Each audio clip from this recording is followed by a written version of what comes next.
Të nderuar besimtar,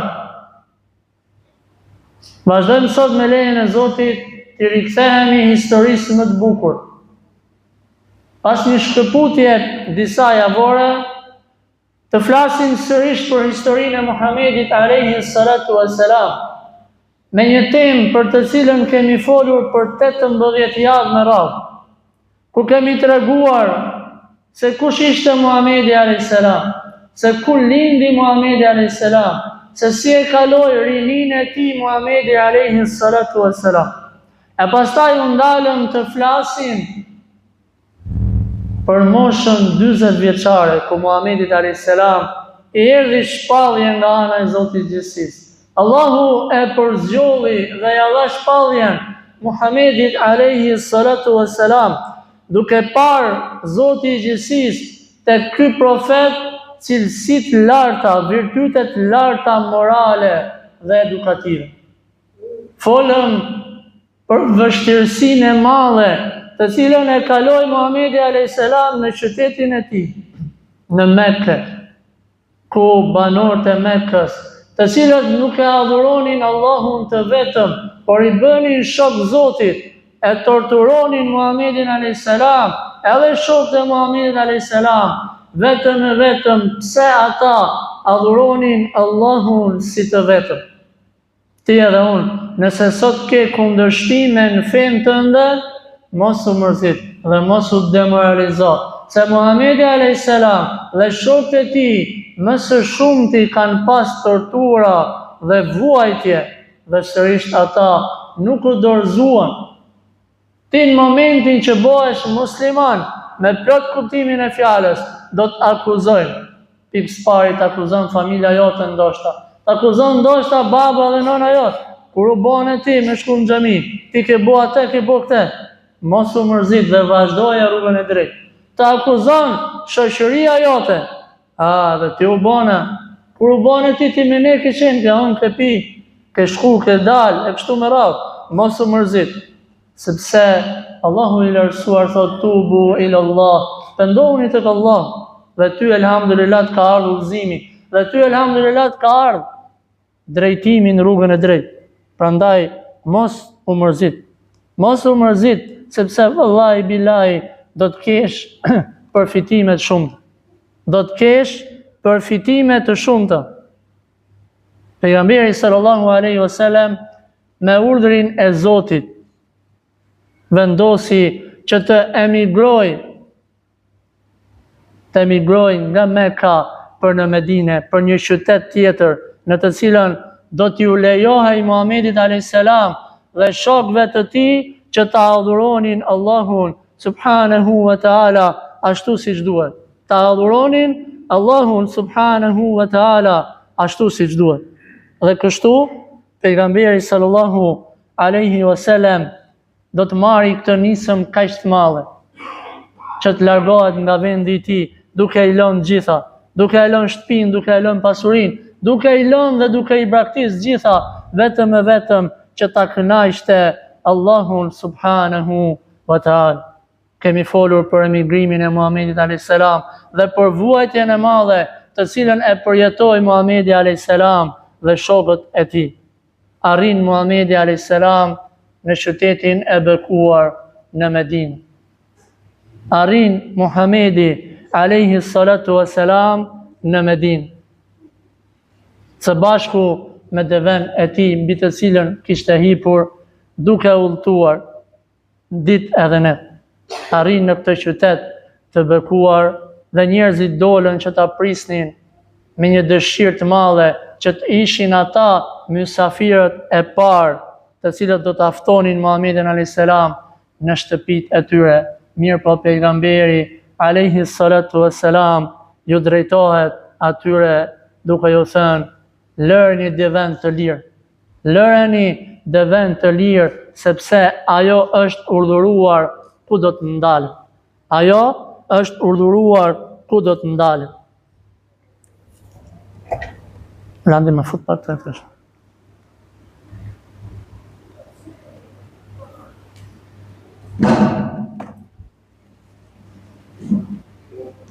Pejgamberi alayhi salatu wassalam i drejtohet banorëve të Medinës që lëreni dhe vend të lirë, sepse ajo është urdhëruar nga ana e Allahut ku do të ndalë. Dhe kështu deveja e pejgamberit alayhis salam do të ndalet në një vend të caktuar. Ku në atë vend ishin pronar të atij vendi të asaj toke 2 prej jetimëve të asaj kohe. Njëri prej tyre quhej Sahl dhe tjetri quhej Suhejl.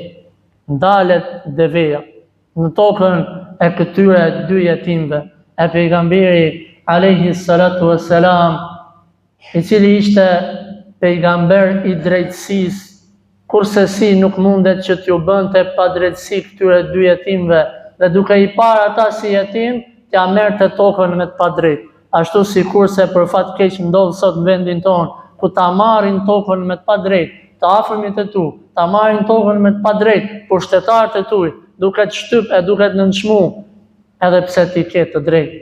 Pejgamberi alayhis salam i fton këto 2 jetim, duke ju thënë, sa na e shisni tokën, sa do të na e shisni të tokë që ta marrim dhe ta shfrytëzojmë atë në dobi të muslimanëve.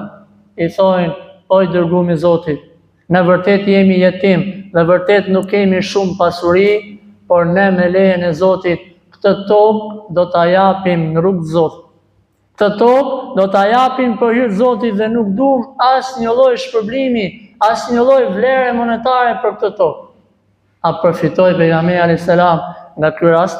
A përfitoi pejgamberi alayhis salam nga dashamirësia e këtyre njerëzve? Shikoje, subhanallah, ishin gatshëm me dhon tokën, vetëm e vetëm që të ndërtohen në të xhami, që të bëhen rrugën e Zotit. Kurse sot shumë vështirë me gjet njerëz të tillë që t'i japin diçka për hir të Zotit. I thot pejgamberi alayhis salam, jo, kurse si ne nuk do ta marrim atë falas, por do ta paguajmë atë. Dhe kështu ndodhi, e paguan tokën e cila i përkiste këtyre 2 jetimëve. Më në fund, pas 13 vitesh vuajtje në Mekë, muslimanët tashmë kishin një vend ku do të adhuronin Allahun subhanahu wa ta'ala të sigurt. Do të adhuronin Zotin e tyre duke qenë sigurt nga kërcënimet e njerëzve të cilët nuk e donin fenë e Zotit gjithësisë. Dhe në këtë tokë të cilën e bleu pejgamberi alayhis salam, do të ndërtohej xhamia e Muhamedit alayhis salatu wassalam. Xhamia e cila ndodhet në Medinë, ku sot me qindra njerëz dhe me mijëra njerëz shkojnë dhe vizitojnë këtë vend duke u falur në të. Që tha Muhamedi alayhis salam, një namaz në xhamin time në Medinë është sa 1000 namaze në xhamiat e tjera. Pa ti fal një namaz, sa 1000 namaz. 5 namazet ditore, ke fal zëra se ke fal 5000 namaz. Pejgamberi sallallahu alaihi wasallam do të urdhëronte që të filloj puna dhe në këtë tokë të pastrohej ajo e më pas të ndërtohej xhamia e Muhamedit alayhis salam. A ishte Muhamedi alayhis salam një prijes i cili i urdhëronte të tjerët të punonin dhe vetë rinte në koltuk? Jo vallahi. Edhe Muhamedi alayhis salam u angazhu me punë në ndërtimin e xhamisë së tij, në ndërtimin e xhamisë e cila ndodhej në Medinë. Dhe kështu do të ndërtohej xhamia në Medinë.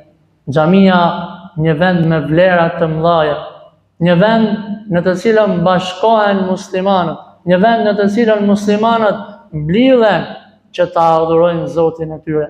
Vallahi nuk ka vend më të mirë në sipërfaqen e tokës se sa xhamia. Le ta bëjmë unë edhe ti xhamin të parën në zemrën tonë, madje edhe para shtëpisë tënde. Le të jetë xhamia më e dashur për ty se sa edhe vetë shtëpia jote. Dhe lumë për ata njerëz të cilët kontribojnë për xhamin. Vallahi, lumë për ata njerëz të cilët kanë kontribuar për këtë xhamin. Sa prej nesh do të ishin të cilët ndoshta do të ishin të xhamisë nëse s'do të ishte ndërtuar kjo xhami. Në fshatin e tyre, qytetin e tyre, lagjen e tyre. Prandaj xhamia është një vend i cili kurse si nuk duhet të lihet pasdore, ashtu si kurse për fat keq ne e kemi lënë atë. u ndërtu xhamia e profetit alayhi salatu wassalam dhe muslimanët do të mblidhen ku do të falin namazin në këtë vend të bekuar, ku do t'i përkushtohen Allahu subhanahu wa taala. Këtu del në pah o vëllezër o musliman edhe çështja e namazit, një rëndësi shumë e veçantë, një rëndësi shumë e madhe, të cilës ne duhet patjetër t'i kushtojmë një rëndësi të veçantë. 5 kohëve të namazit. Kemi premtim nga ana e pejgamberit alayhis salam se kush i fal 5 kohë të namazit, Allahu do ta fusë atë në xhenet. Ka siguri nga ana e Zotit gjithësisë. Kush nuk i fal 5 kohë të namazit, nuk është i sigurt, nuk ka marrë konfirmim nga Allahu subhanahu wa taala. Prandaj të mos e neglizhojmë namazin, këtë shtyllë kryesore të fesë Zotit. Po ti shohësh gjitha adhurimet e tjera, nëse në situata dhe në kushte të ndryshme bien vlera atyre, ndërsa vlera e namazit nuk bien asnjëherë. Të kujdesemi për namazin, për lidhjen më të mirë të cilën njeriu mundet që ta ketë me Zotin e tij, me Allahun subhanahu wa taala. Pas ndërtimit të xhamisë do të lindte një nevojë e domosdoshme e muslimanëve. Cila ishte ajo? Ishte mënyra e thirrjes për në namaz. Si do ta merrnin vesh njerëzit që ka hyrë koha e namazit? Si do ta kuptonin njerëzit që ka hyrë koha e namazit dhe të shkonin në xhami? Dhe kështu shokët e pejgamberit alayhi salatu wassalam filluan të sjellin ide të ndryshme, si t'i ftojnë njerëzit për namaz. Dikush prej tyre tha, le t'i therasim me këmban, duke ra këmbanës, dhe kështu njerëzit do ta ngjojnë këmbanën dhe do të vinë në xhami. Tha pejgamberi selam, jo, kjo nuk është e jona, nuk është tradita jona, është tradita e krishterëve. S'kemi nevojë ne me marr diçka tjetër dhe me kopjuar nga të tjerë. Në gjitha fushat e jetës. Dhe dije gjendja jonë sot që pothuajse çdo gjë e kemi të kopjuar nga të tjerë. Pse? Sepse e lam dijen e fesë, e lam dijen e dunjas për hir të Zotit dhe kështu u bëm të dobët në mesin e njerëzve. Tha pejgamberi selam, jo. Pastaj thanë të tjerët, le t'i frym një briri, siç e kanë jehudët, hebrejt. Tha pejgamberi selam, jo. S'kemi ne nevojë me kopjuar nga të tjerë. Dikush tjetër tha, o i dërguari i Zotit, në momentin që hyn koha e namazit të ndezin një zjarr të madh dhe njerëzit shohin tymin e këtij zjarri dhe kështu mblidhen që të falim namaz. I tha pejgamberi selam, jo. S'kemi nevojë ne me bë diçka të tillë. Duhet diçka tjetër më e mirë, diçka tjetër më e bukur, diçka tjetër më e këndshme. Atëherë, të nesërmen, vjen një shok i pejgamberit alayhis salatu wassalam, duke i thënë, o i dërguari i Zotit, kam parë një ëndër. Çfarë kishte parë në ëndër? Kishte parë në ëndër thirrjen e ezanit. E pas ti vjen dhe një tjetër, thotë, edhe unë e kam parë këtë ëndër. Dhe kështu pejgamberi sallallahu alaihi wasallam e vendos qysh në atë kohë deri në ditën e gjykimit inshallah që çdo namaz të thirret ezani. Çdo namaz të thirret ezani duke dëshmuar me dëshmitë më të mëdha. Allahu akbar, Allahu akbar. Dëshmia e parë, Allahu është më i madh, Allahu është më i madh. Çka tregon që puna e dunjas është më e vogël se sa thirrja që bën muezin. Puna e dunjas është më e vogël, apo dëshmon Allahu akbar. Allahu akbar nuk do të thotë Allahu është i madh, do të është më i madh. E pastaj, ashhadu an la ilaha illallah, thirrja e ezanit. Dëshmoj se s'ka të adhuruar përveç Allahut. Ti edhe unë nëse dëshmon që s'ka të adhuruar tjetër përveç Allahut, pse po e lën namazin? Pse po e lën thirrjen që po ta bën Zoti? Pastaj thua ashhadu anna Muhammadur Rasulullah. Dëshmoj se Muhamedi është i dërguari i Zotit. E Muhamedi i dërguari i Zotit, a ka fal namaz? Ka fal namaz ai shumë sa që ty edhe mos ka shkuar në herë në mend. Namaz detyrë dhe namaz vullnetar. Sa që për namazet vullnetara ju fryen kohën të ne, në kohën të fal namaz. Ai gjatë të fal. Recitonte pejgamberi alayhis salam 2 sure të gjata nga 50 faqe, 100 faqe vetëm një rekat. 100 faqe namaz natë vetëm një rekat. E di çdo thotë 100 faqe. Që ndoshta ne gjithë jetën tonë si kemi lexuar një herë që në faqe. E pastaj çka thot muezini? Hayya ala salat, a dhe namaz. Thirrja më e bukur që për fat keq kemi ngjuar njerëz që thonë ule i qik. Pa ule i qik se na çove prej gjumë. Të prish rahatia ty zotrate. E dën xhenet pastaj. Ku ka xhenet shumë me hile? Xhenet me qef. Duhet pak përpjekje dhe pak punë. Leje pasaj ato që e shajnë e zani, që e krahasojnë atë me zëra të këqij, të kafshëve të ndryshme. E zani është mirësi, aty ku hyn e zani hyn bereqet. Ai shumë i ashtu gjunave në këtë vend, saqë mund themi lirshëm që elhamdulillah që janë xhamiat, elhamdulillah që është e zani që e ka mëshiruar Zoti këtë vend, se s'po dom vllaj. A e pat, jo larg prej nesh. 10 kilometra më larg, 15 kilometra më larg. E bravo, vllaj. Pse se kalon ti të toka ime, turp i Zotit. E mi bo për turp Zotit. Po alhamdulillah që janë xhamia dhe që është e zot. E pastaj çka themi ne? Çka thotë muezini? Hayya ala al-falah, hajde në shpëtim. Që sa bukur e ka lidhur Zoti i gjithësisë. Hajde në namaz, hajde në shpëtim. Çka tregon që namazi është shpëtim. E pastaj Allahu Akbar, sërish, Allahu është më i madhi, Allahu është më i madhi, dhe në fund themi la ilaha illallah, që është dëshmia më e madhe që nuk ka të adhuruar përveç Allahu subhanahu wa taala. Kështu në Medinën e asaj kohe do të vazhdojë një epokë e re për të gjithë muslimanët, një rahati dhe një qetësi e cila vazhdon edhe sot. Inshallah ne do ta mbyllim këtu historinë për sot. E lutem Zotin tonë që na falë dhe na mëshirojë të gjithëve. Allah e lartësuar na falë ne prindërit tanë, të afërmit tanë, të gjithë besimtarët dhe besimtarët kudo që janë. Subhanakallahumma bihamdik, ashhadu an la ilaha illa ant, astaghfiruka wa atubu ilayk.